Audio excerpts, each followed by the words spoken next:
हम रोज खाते हैं, बच्चे भी इसे बहुत पसंद करते हैं। लेकिन क्या आपने कभी सोचा है जो चॉकलेट आप खा रहे हैं वो सच में कितनी सुरक्षित है?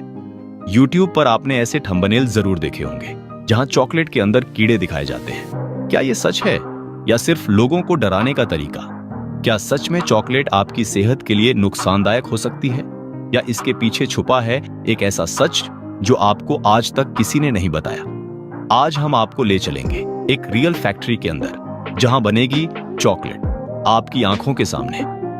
और आज हर एक स्टेप पर हम पता लगाएंगे कि सच्चाई क्या है, मिठास के पीछे का सच या एक खतरनाक राज। तो वीडियो को आखिर तक जरूर देखना, क्योंकि जो आप देखने वाले हैं वो आपकी सोच बदल सकता है। चॉकलेट बनाने की शुरुआत होती है कोको बीन्स से, जो कोको बीन्स नाम के बीज होते हैं और इन्हें खास पेड़ों से तोड़ा जाता है। सबसे पहले इन बीन्स को अच्छी तरह साफ किया जाता है ताकि उनमें मौजूद धूल, मिट्टी और खराब बीन्स अलग हो जाएं। इसके बाद इन बीन्स को तेज गर्मी में रोस्ट किया जाता है। रोस्टिंग करने से बीन्स का फ्लेवर और खुशबू बाहर आती है जो चॉकलेट का असली स्वाद बनाती है। रोस्टिंग के बाद इनका छिलका हटाया जाता है और अंदर का हिस्सा, जिसे निब्स कहते हैं, अलग किया जाता है। अब इन निब्स को पीसकर एक गाढ़ा पेस्ट बनाया जाता है जिसे चॉकलेट लिकर कहा जाता है। ये पूरी तरह लिक्विड होता है और यहीं से चॉकलेट का असली बेस तैयार होता है। इसके बाद इस पेस्ट में शुगर, दूध अगर मिल्क चॉकलेट बनानी हो, और कोको बटर मिलाया जाता है। फिर इस मिश्रण को अच्छी तरह मिक्स और रिफाइन किया जाता है ताकि यह स्मूथ और क्रीमी बन जाए। अब आता है सबसे महत्वपूर्ण स्टेप, कॉन्चिंग।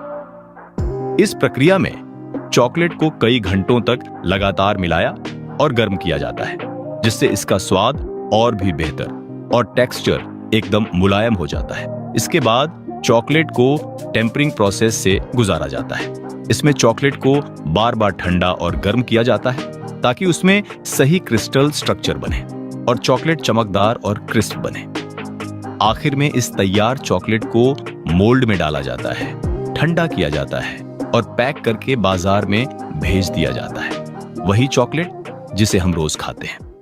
क्या आपने कभी सोचा है कि जो साबूदाना हम रोज के खाने में, व्रत में खिचड़ी, खीर या वड़ा बनाने में इस्तेमाल करते हैं, वो आखिर बनता कैसे है? क्या ये सीधे खेत से आता है या इसके पीछे कोई फैक्ट्री का पूरा प्रोसेस होता है?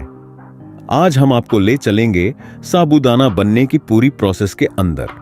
हम दिखाएंगे कि कैसे साधारण सी कसावा की जड़ से ये छोटे छोटे पारदर्शी दाने तैयार होते हैं जो आपके रोजमर्रा के खाने में इतने काम आते हैं। हम इसे बिल्कुल आसान और देसी भाषा में बताएंगे ताकि आप घर बैठे ही समझ जाएं कि रोज आपके थाली में आने वाला ये साबूदाना आखिर कैसे बनता है।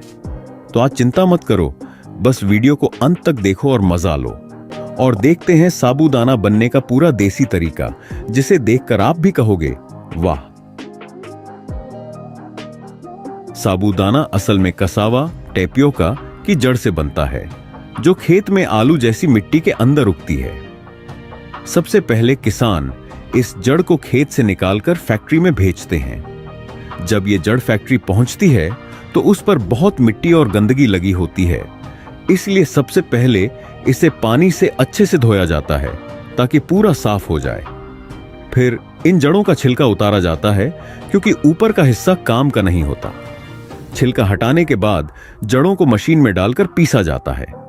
पीसने पर यह एक गाढ़ा सा पेस्ट बन जाता है, जैसे आटे का घोल होता है। अब इस पेस्ट को पानी के साथ मिलाकर छाना जाता है, जिससे इसका असली हिस्सा यानी स्टार्च अलग हो जाता है और बाकी कचरा अलग निकल जाता है। अब इस स्टार्च वाले पानी को कुछ देर के लिए बड़े टैंक में छोड़ दिया जाता है। धीरे धीरे स्टार्च नीचे बैठ जाता है और ऊपर साफ पानी रह जाता है, जिसे निकाल दिया जाता है। नीचे जो गाढ़ा सफेद हिस्सा बचता है वही असली चीज होती है जिससे साबूदाना बनता है। इसके बाद इस गीले स्टार्च को मशीन में घुमाया जाता है, जहां ये छोटे छोटे गोल दानों में बदल जाता है। यही छोटे दाने आगे चलकर साबूदाना बनते हैं। अब इन दानों को सुखाया जाता है, पहले धूप में या फिर मशीन से, ताकि इनमें से सारी नमी निकल जाए। जब ये अच्छे से सूख जाते हैं तब इन्हें हल्का गर्म या भुना जाता है। इस गर्म करने से दाने सख्त हो जाते हैं और उनका रंग सफेद और थोड़ा पारदर्शी हो जाता है, जैसा हम घर में देखते हैं। अंत में इन तैयार दानों को छांटकर अच्छे और खराब अलग किए जाते हैं। अच्छे साबूदाने को पैकेट में भरकर बाजार में बेच दिया जाता है। तो भाई, ऐसे एक साधारण सी जड़ से बन जाता है साबूदाना, जिसे हम व्रत में खिचड़ी, खीर और वड़ा बनाकर मजे से खाते हैं।